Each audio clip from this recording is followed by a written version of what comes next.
Mesdames, Mesdemoiselles et Messieurs, je vous suis encore une fois reconnaissant pour le temps que vous me donnez afin que je puisse venir partager avec vous mes impressions concernant la déclaration du président de la Commission électorale nationale indépendante, M. Nanga, concernant,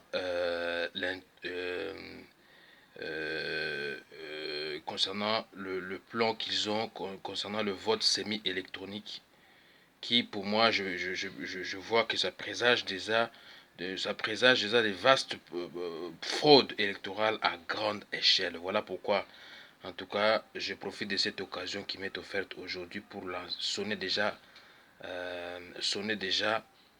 la sonnette d'alarme et lancer l'alarme à tout le monde que botala makamuni elingi banda lisusu awa.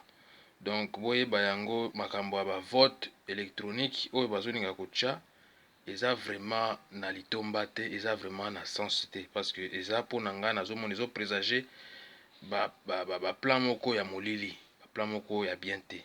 Yango wana ndenge nalobi que je rejette complètement le recours au vote semi-électronique proposé par le président de la CENI, M. Nanga, le président de la Commission électorale nationale indépendante, compte tenu des contextes des conflits armés, le contexte de sous-tutelle de l'ONU, ainsi que le contexte d'occupation étrangère qui persiste de manière infernale. Si vous le voyez bien, très chers amis, très chers internautes, vous qui me suivez, en effet, le découpage territorial qui vient de se produire, qui vient donc de s'effectuer en République démocratique du Congo, notre pays, est un schéma dangereux pour moi que je trouve qui viole à coup sûr l'article 220 de la Constitution en vigueur au pays d'origine, laissant présager la matérialisation à coup sûr du plan de balkanisation, d'émiettement et de dislocation de notre nation et de notre pays. Car vous pouvez vous imaginer dans combien de temps peut-on organiser les élections générales lorsque l'on sait bien qu'avec 11 provinces, on n'arrive pas à sécuriser le processus électoral. Et avec les 26 provinces maintenant que nous avons, comment est-ce que l'on va organiser les élections dans les délais constitutionnels? Dans combien de temps va-t-on déployer ces machines à voter frauduleusement et par la tricherie à grande échelle dans toutes les provinces alors que les nouvelles provinces n'ont pas encore été implantées administrativement parlant? Voilà ma préoccupation. Auparavant, les autorités illégales, qui sont devenues illégales et illégitimes, avaient dit qu'elles n'avaient pas ou qu'elles n'ont pas de moyens pour organiser ces élections attendues par tout le peuple congolais. Et maintenant, où est-ce qu'elles viennent de trouver l'argent tant recherché pour lancer ce genre de plans de grande envergure et d'innovation électorale? Il y a une volonté délibérée que moi je trouve de retarder la publication du calendrier électoral et de facto de retarder l'organisation effective des élections présidentielles et législatives voulues en temps voulu pour l'avènement d'une alternance ou d'une alternative de pouvoir en République démocratique du Congo, notre pays. En 2011, très chers amis, très chers internautes, on avait procédé à la suppression des élections présidentielles à 2 tours, seulement pour le bénéfice de la Kabylie, en ramenant le scrutin à un seul tour à travers la modification de manière frauduleuse de la constitution du pays. Et aujourd'hui, il est plus que temps d'être vigilant, peuple congolais, car ce qui vient de se passer au Kenya doit nous interpeller fortement. Ça doit nous interpeller parce que vous remarquez, l'opposant Odinga, l'opposant Odinga avait saisi la Cour suprême, qui en son tour avait invalidé vendredi 8 août dernier les élections générales, les résultats des élections présidentielles qui avaient donné vainqueur à Kenyatta en estimant qu'elle n'avait pas été conduite en accord avec la Constitution et que les illégalités et irrégularités avaient affecté l'intégrité du scrutin. Car la Cour avait ordonné à l'EIBC d'organiser une nouvelle élection dans le délai de 60 jours, comme l'exige la Constitution. C'est comme ça. C'est aussi ce qu'exige notre Constitution. On peut faire en sorte que nous puissions déchoir le président usurpateur, le président imposteur qui est là, qui ne veut pas organiser les élections. C'est demander seulement de faire pression à nos juges là, afin qu'ils puissent passer à la déchéance de Kabila pour que nous puissions organiser les élections. Parce qu'eux ne veulent pas, lui et son système, ils ne veulent pas organiser les élections. Et nous, qu'est-ce qu'on va faire? On doit se réveiller, on ne doit pas rester comme ça, on doit rester endormi comme ça. Donc, autre chose, très chers amis, très chers internautes, vous qui me suivez, à relever ici, c'est l'enrôlement des ressortissants congolais de l'étranger qui n'a pas encore commencé et pris fin. Ajoutez à ce lot l'enrôlement de tous les électeurs potentiels de la province du Kasaï, qui est jusqu'à preuve du contraire le foyer des théâtres de massacres à grande échelle des populations autochtones du Kasaï central, présageant de facto la confection des projets de retardement et de freinage de l'organisation des élections présidentielles et législatives prévues l'année 2016, mais reportées au courant de cette année 2016, donc avant fin décembre 2017. Vraiment, soyons vigilants, Banamboka.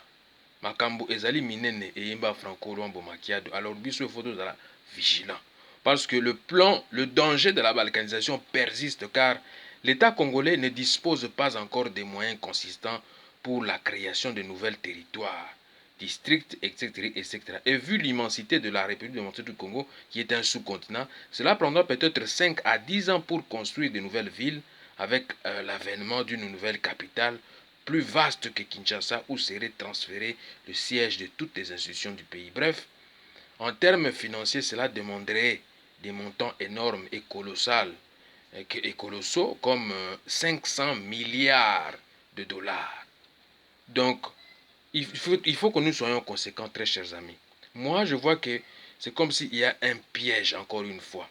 Vous vous rappelez, à chaque fois, je vais parler maintenant en lingala. À chaque fois, ceux qui comme kaka pembeni va organiser ba scrutin ou les ba élection, bango ba lukaka ka ba voies et moyens ba confectionner ba projet moko boye pour ba mekamo mukeko soit ko bouger constitution, soit ko mema ba biloko moko boye parce que vous vous rappelez en 2011, ezalaki na mbala kata ba yi mbala moko ko changer constitution.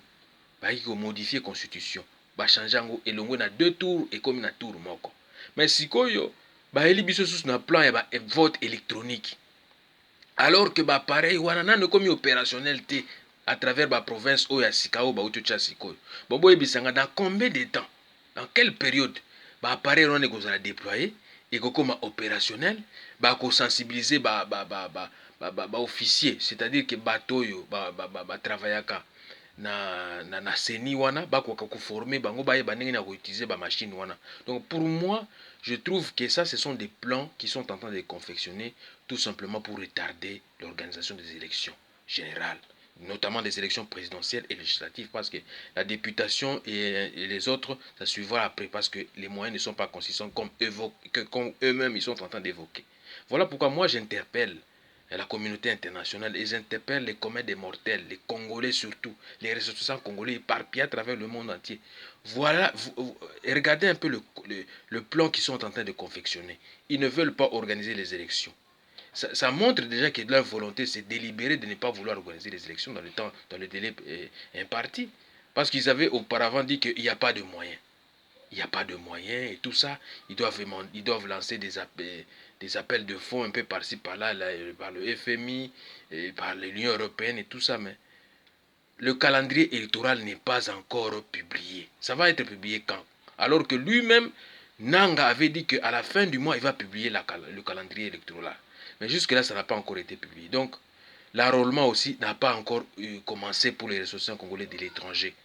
Parce qu'ils avaient dit que cette fois-ci, la diaspora doit voter. Nous qui habitons l'étranger, nous devons voter. Mais jusqu'à présent, nous ne votons pas. Alors, je ne sais pas qu'est-ce qu'on peut faire, très chers amis, très chers internautes, vous qui me suivez.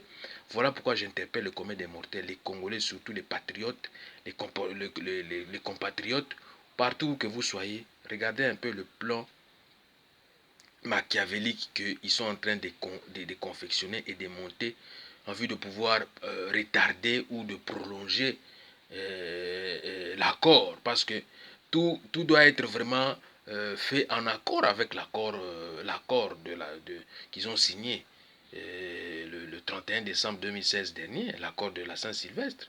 Alors, Parce que le problème, c'est quoi? La mise en œuvre et la mise en exécution de cet accord fait toujours l'objet vraiment de doutes. Parce que on avait dit qu'il faut que le conseil du suivi soit établi par quelqu'un de neutre. Mais voilà qui vient mettre encore Olengankoy, qui ne répond pas vraiment aux critères pour ce titre-là. Alors, moi je trouve que ça, ce sont des plans.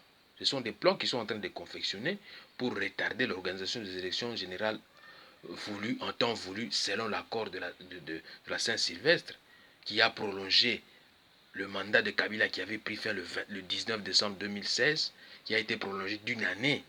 Donc, fin décembre 2017, ça nous devons le savoir, nous devons chercher à nous prendre en charge nous-mêmes, faire déguerpir d'abord la Kabylie, donc procéder à la déchéance, je le dis bien, à la déchéance de Kabila et son gouvernement et tous ses acolytes, et mettre en place, je dirais, un nouvel ordre politique, dans ce sens qui va nous amener vers une courte transition de 6 mois ou de 3 mois, et de là, en tout cas, nous organisons les élections, les campagnes électorales peuvent commencer, en tout cas, on fait les élections et celui qui passe ou celle qui passe est élu, alors nous continuons. Parce que nous ne pouvons pas continuer comme ça. C'est voulu par eux-mêmes, par Kabila et son système de ne pas vouloir organiser les élections dans le délai constitutionnel. Voilà pourquoi moi j'exhorte les communs de mortels, partout que vous soyez, vous puissiez mobiliser tout un chacun de nous, parce que ça c'est notre pays. Nous ne devons pas laisser aux étrangers ou ou à un groupe d'individus de pouvoir s'éterniser au pouvoir, de pouvoir confectionner des plans pour se maintenir au pouvoir, rien que pour le pouvoir. Donc voilà le message que j'avais à passer aujourd'hui. Essayons en tout cas de passer le message à chacun d'entre nous, à tous les voisins, où que nous soyons, pour que nous puissions nous mobiliser, nous sensibiliser. En tout cas, nous puissions faire en sorte que l'alternance et l'alternative puissent être vraiment de mise dans notre pays. Je vous remercie, Ingeta, Ingeta, Ingeta.